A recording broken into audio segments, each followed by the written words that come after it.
Hello friends, कैसे आप सब? बिल्कुल मस्त।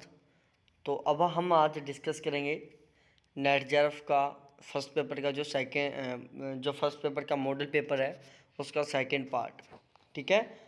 नेट जेआरएफ के फर्स्ट पेपर का जो पहला मॉडल पेपर था उसका पहला भाग हमने कंप्लीट करवा दिया है मॉर्निंग वाली क्लास में।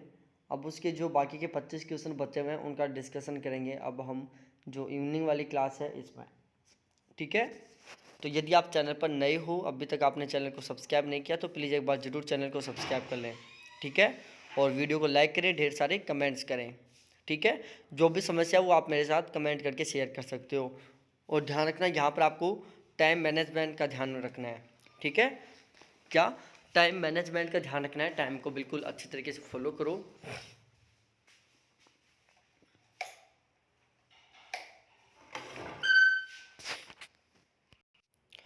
ठीक है जी। तो अब हम स्टार्ट करते हैं क्वेश्चन नंबर 22 से। कंप्यूटर में डॉक्यूमेंट क्रिएट करने, एडिट करने, फॉर्मेट करने, स्टोर करने, रिट्रीव करने और प्रिंट करने के लिए किस शब्द का प्रयोग किया जाता है? बताओ। डाटाबेस मैनेजमेंट का, वर्ड प्रोसेसिंग का, स्प्रेडशीट डिजाइन का या वेब डिजाइन का? क्वेश्चन नंबर 22 का सही आंसर बताओ, क्या होगा यहाँ पर सही आंसर? बहुत साधारण सिंपल सा क्वेश्चन है। अब देखो, इसका सही आंसर आप नहीं देते हो तो इसमें आपकी खुद की गलती है। बाकी क्वेश्चन बिल्कुल सिंपल है। 1% भी डिफिकल्ट क्वेश्चन नहीं है, ये आपको ध्यान में रखना है। ठीक है। और यदि आपने अभी तक इसका भाग फर्स्ट नहीं देखा है तो उसको भी देखो जरूर। अब मैं रेगुलर मॉडल पेपर करवाऊंगा यहाँ पर 10-12 मॉडल पेपर जितने भी होंगे। ठीक है। तो बिल्कुल रेगुलर लगातार बने रहें। देखो भाई लोगों, यहाँ पर सही आंसर होगा वर्ड प्रोसेसिंग। ठीक है। देखो, वर्ड प्रोसेसिंग में क्या शामिल होता है कि कंप्यूटर टेक्नोलॉजी के प्रयोग से विचारों को शीघ्रता से पूर्णतः सही लिखित सूचना में परिवर्तित की प्रक्रिया। ठीक है। टेक्स्ट क्रिएट करने, एडिट करने, मैनिपुलेट करने, स्टोर करने, रिट्रीव करने, प्रिंट करने की प्रक्रिया को क्या कहते हैं? हम वर्ड प्रोसेसिंग कहते हैं। निम्नलिखित में से कौन ईमेल एड्रेस का एक भाग नहीं हो सकता? बताओ, निम्नलिखित में से कौन ईमेल एड्रेस का एक पार्ट नहीं हो सकता? पीरियड, जिसको डॉट द्वारा दिखाया जाता है, जैसे डॉट बोलते हैं ना वो, स्पेस और अंडरकोस और नंबर। ध्यान में रखना ऑलवेज। देखो, ईमेल जो होती है उसमें क्या होता है,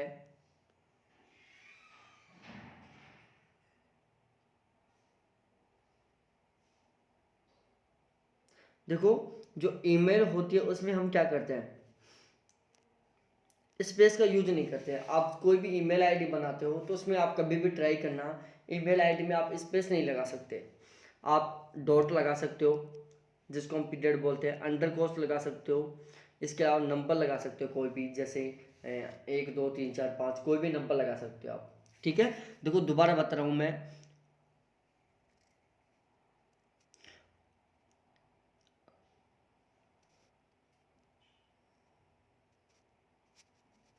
ठीक है। इसके अलावा आप मिडिल में किसी भी एट द रेट शब्द का प्रयोग कर सकते हो, जैसे हम एट द रेट शब्द का प्रयोग करते हैं ना, ऐसे। ठीक है। तो यहाँ पर ऑप्शन बी बिल्कुल सही आंसर होगा। कंप्यूटर एक साधारण व्यवस्था है जिसमें यूजर को कई disk drive single disk drive के रूप में प्रतीत होते हैं। बताओ। कंप्यूटर एक साधारण व्यवस्था है जिसमें यूजर को कई disk drive single disk drive के रूप में प्रतीत होते हैं। Pen spend drive, disk pack, bunch of disk, disk array. बताओ यहाँ पर सही आंसर क्या होगा? तो देखो, क्वेश्चन क्या था हमारा कि कंप्यूटर में एक साधारण व्यवस्था जिसमें यूजर को कई disk drive single disk drive के रूप में दिखते हैं उसको क्या बोलते हैं? हम डिस्क एरे बोलते हैं। क्या बोलते हैं? डिस्क एरे बोलते हैं। आगे बात करते हैं। खालिस्तान के साथ चौथी पीढ़ी के कंप्यूटर का आगमन हुआ। सेमीकंडक्टर, इलेक्ट्रिकल कंडक्टर और माइक्रो प्रोसेसर चिप और ट्रांजिस्टर। बताओ। खालिस्तान के साथ चौथी पीढ़ी के कंप्यूटर का आगमन हुआ। तो ध्यान रखो, चौथी पीढ़ी के कंप्यूटर का आगमन हुआ था किसके साथ? माइक्रो प्रोसेसर चिप के साथ। किसके साथ? माइक्रो प्रोसेसर चिप के साथ। वेब पेज लिखने के लिए निम्नलिखित में से किसका प्रयोग किया जाता है? तो भाई लोगों, कोई भी वेब पेज लिखनी है तो वेब पेज के लिए हम किसका प्रयोग करते हैं? HTML का प्रयोग करते हैं। HTML का फुल फॉर्म लिखो सबसे पहले, हाइपर टेक्स्ट मार्कअप लैंग्वेज, ठीक है। और जो हाइपर टेक्स्ट मार्कअप लैंग्वेज है वो क्या है, एक मेटा भाषा है, ठीक है, जिसका प्रयोग कोई भी प्रोग्राम लिखने के लिए किया जाता है, उसको अट्रैक्टिव बनाने के लिए किया जाता है। कोई भी प्रोग्राम आप लिख रहे हो उसको अट्रैक्टिव बनाना है तो आप HTML का प्रयोग करो। HTTP क्या है, हाइपर टेक्स्ट ट्रांसफर प्रोटोकॉल है। URL क्या है, यूनिफॉर्म रिसर्च लोकेटर है ये, ठीक है। और टेलनेट क्या है, एक इंटरनेट का प्रकारों में शामिल है ये। पर्यावरण जिससे किससे बनता है बताओ, पर्यावरण किससे बनता है, जीवीय घटकों से, भू आकृतिक घटकों से, अजैव घटकों से, या उपयुक्त सभी से। तो ध्यान रखना मेरे प्यारे साथियों,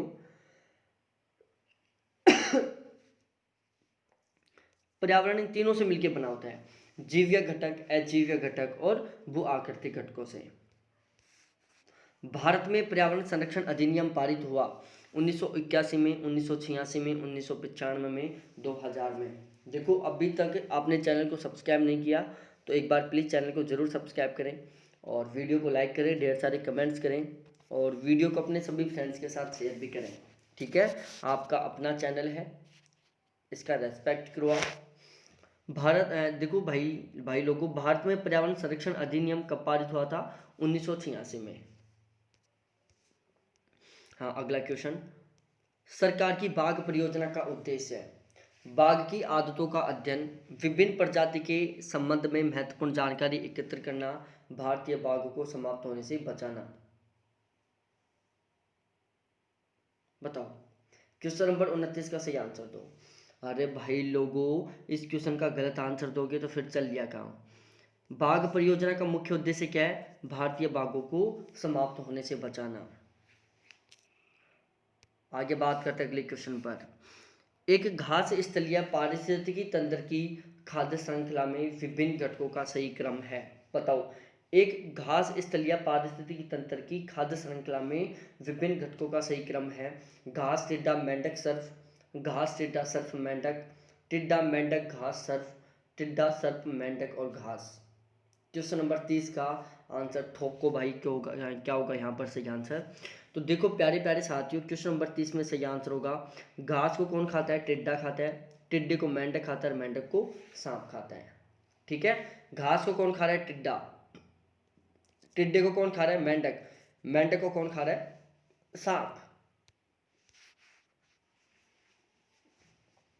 ओजोन क्षेत्र के लिए कौन उत्तरदायी है, आपको बताना है कि भाई जो ओजोन परत में छेद हो रहा है उसके लिए कौन उत्तरदायी है। Carbon dioxide, sulphur dioxide, oxygen या CFC। तो देखो सिंपल सा क्वेश्चन है, जो ओजोन परत में जो छेद हो रहा है ना उसके लिए भाई साहब सबसे ज़्यादा उत्तरदायी है CFC। CFC का फुल फॉर्म है क्लोरोफ्लोरोकार्बन। अब ये हमारा पैसेज से संबंधित क्वेश्चन हो गया। 32 से 35 तक के जो क्वेश्चन है वो पैसेज से रिलेटेड है। 32, 33, 34, 35, ठीक है। देखो ये पैसेज से रिलेटेड क्वेश्चन आ गए।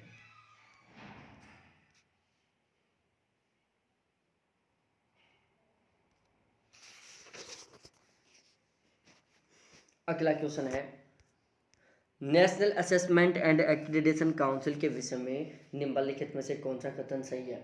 बताओ, national assessment and accreditation council के विषय में कौन सा कथन सही है। पहला, यह एक स्वायत्त शासी संस्था है, इसे उच्च शिक्षा के संस्थानों के मूल्यांकन और प्रत्यायन की जिम्मेदारी का कार्य दिया गया है। यह दिल्ली में स्थित है, इसके क्षेत्रीय कार्यालय हैं, ठीक है। नैक के बारे में बताना है आपको, national assessment and accreditation council के बारे में बताना है आपको, ठीक है। और इसका पहला कथन है कि एक स्वायत्त शासी संस्था है। दूसरा, इसे उच्च शिक्षा के संस्थानों के मूल्यांकन एवं प्रत्यायन की जिम्मेदारी का कार्य दिया गया है। तीसरा है, यह दिल्ली में स्थित है। चौथा, इसके क्षेत्रीय कार्यालय है। बताओ,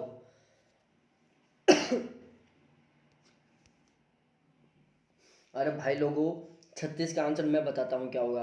36 में भाई साहब ऑप्शन बी होगा, ठीक है। हम देखो थोड़ा थोड़ा ध्यान से पढ़ते हैं सारी बातें। अरे भाई लोगों, देखो भाई देखो, नेक, एक स्वायत्तशासी संस्था है। इसे उच्च शिक्षा के संस्थानों के मूल्यांकन और प्रत्यायन की जिम्मेदारी का कार्य दिया गया है। इसका मुख्यालय बेंगलोर में है। निम्नलिखित में से किस विश्वविद्यालय ने मेटा विश्वविद्यालय की अवधारणा को अपनाया है? आसाम विश्वविद्यालय, दिल्ली विश्वविद्यालय, हैदराबाद विश्वविद्यालय या पांडिचेरी विश्वविद्यालय? बताओ कौन से विश्वविद्यालय ने मेटा विश्वविद्यालय की अवधारणा को अपनाया है? बहुत गजब का क्वेश्चन है, हर कोई सही आंसर देगा इस क्वेश्चन का। बिल्कुल सिंपल सा क्वेश्चन है, कोई भी एक्स्ट्रा दिमाग नहीं लगाने का। और देखो इसका जो पहला वाला भाग है वो ज़रूर देखना, अब अभी तक आपने नहीं देखा है तो, क्योंकि बहुत इंपॉर्टेंट क्वेश्चन है उसमें भी। तो प्लीज़ यदि आपने अभी तक नहीं देखा है तो इसका पहला भाग देखो। इसके अलावा मैं टोटल 3 मॉडल पेपर और सोल्व करवा चुका, आपने अभी तक वो भी नहीं देखे हैं तो प्लीज़ वो भी ज़रूर देखें। अरे भाई लोगों, 37 का सही आंसर क्या होगा? दिल्ली विश्वविद्यालय, ऑप्शन बी।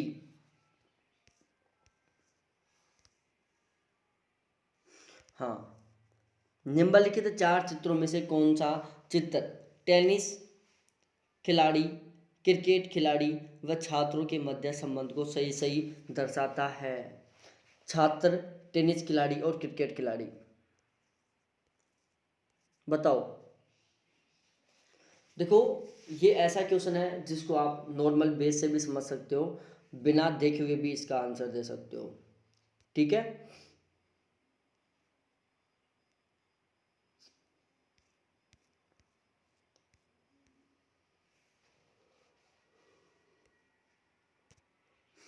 जहां पर खिलाड़ियों की बात हुई है,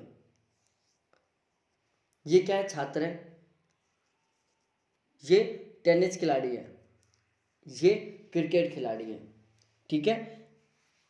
छात्र, कुछ छात्र टेनिस खिलाड़ी हो सकते हैं, कुछ क्रिकेट खिलाड़ी हो सकते हैं।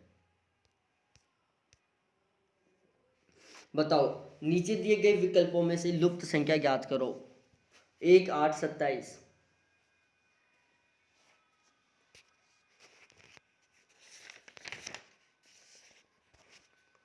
अरे भाई लोगों, 1 का क्यूब 1 होता है, 2 का क्यूब 8 होता है, 3 का क्यूब 27 होता है, 4 का क्यूब 64 होता है, ठीक है। एक पुस्तक के 300 पृष्ठ हैं और प्रत्येक पृष्ठ पर 10 शब्दों की 20 पंक्तियां हैं। पुस्तक में कुल कितने शब्द हुए बताओ? अरे भाई लोगों, ये क्वेश्चन गलत कर रहे हो ना, समझो डूब के मरने वाली बात हो रही है। देखो एक पुस्तक में कितने पेज है? 300 पेज है, ठीक है। पृष्ठ पर 10 शब्दों की 20 पंक्तियां, कितनी लाइन है? 20 लाइन है। एक लाइन में कितने शब्द है? 10 शब्द है। हमें टोटल शब्द पता चलना है कि टोटल शब्द कितने हैं, तो भाई टोटल शब्द आएंगे ये, इनको गुना कर लेना, समथिंग 60,000 आएगा, क्योंकि 3 दूनी 6, 1 0 2 0 3 0 4 0, ठीक है।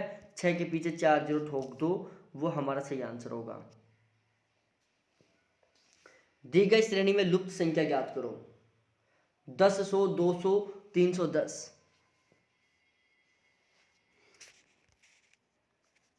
देखो मैं समझाने का मन नहीं कर रहा, लेकिन मैं समझा देता हूँ यहाँ पर थोड़ा सा। 10,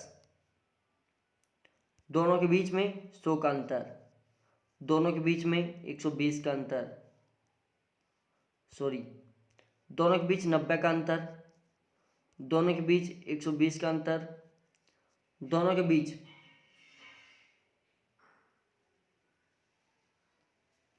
कितने का? 110 का अंतर, ठीक है।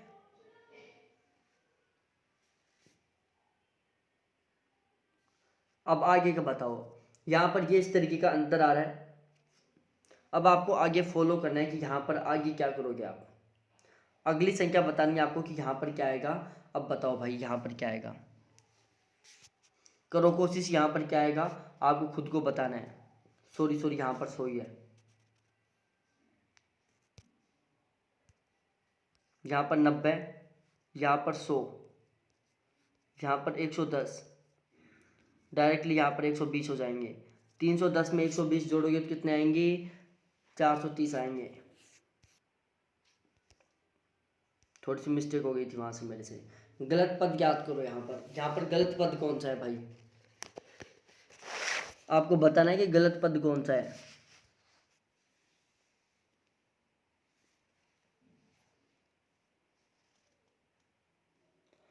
देखो, इस क्वेश्चन का मैं आपको आंसर नहीं बताऊंगा, आंसर तो बता दूंगा, सॉल्यूशन नहीं बताऊंगा। आंसर तो यहाँ पर भाई साहब 26 होगा। ठीक है, क्यों होगा आपको खुद को पता चलाना है। 43वां क्वेश्चन, लुप्त पद ज्ञात करो। 3 1 3 6 D 7 72 V 21। यहाँ पर भी आपको खुद को बताना है कि यहाँ पर सही आंसर क्या आएगा। मैं नहीं बताऊंगा, केवल आंसर बता रहा हूँ, क्यों आएगा ये आपको खुद को ढूंढना है। ऑप्शन सी है यहाँ पर। रघु तथा बाबू जुड़वा है। बाबू की बहन रीमा है। रीमा का पति राजन है। रघु की माँ लक्ष्मी है। लक्ष्मी का पति राजेश है। तदनुसार राजेश का राजन से क्या संबंध है। बताओ भाई, बहुत गजब का क्वेश्चन है भाई, बहुत ही गजब का क्वेश्चन, रियल में दिल लगाने वाला क्वेश्चन है ये।